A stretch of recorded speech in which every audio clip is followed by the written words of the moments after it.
अस्सलामु अलैकुम। हम इस मैसेज में रमूज़ औक़ाफ़ की दो अहम तरीन इलामात को डिस्कस कर रहे हैं। एक इलामत का नाम हज़फ़ है और दूसरी इलामत को तर्क कहा जाता है। जब कभी तहरीर का दरमियान वाला हिस्सा निकालना मकसूद हो तो वहाँ इलामत हज़फ़ लगाई जाती है।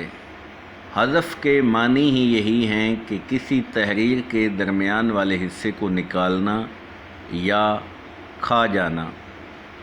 तो जब हम तहरीर की इब्तिदा और तहरीर का इख्तिताम ये दो स्तून कायम रखते हुए दरमियान वाले हिस्से को निकाल देते हैं तो वहाँ पे इलामत हज़फ़ इस्तेमाल होगी और इससे ही हमें पता चलेगा कि दरमियान वाला हिस्सा हज़फ़ हो चुका है। अब हम बात कर लेते हैं इलामत तर्क की। अगर तहरीर का दरमियान वाला हिस्सा हम निकालते हैं तो वहाँ इलामत हज़फ़ लगाई जाती है, लेकिन अगर तहरीर की बुनियाद मौजूद रहे और तहरीर का आखिरी सारा हिस्सा निकालना मकसूद हो तो वहाँ पे इलामत तर्क इस्तेमाल होगी।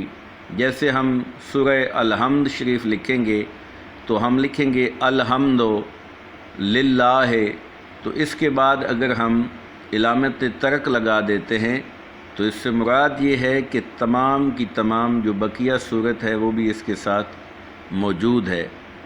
लेकिन अगर हम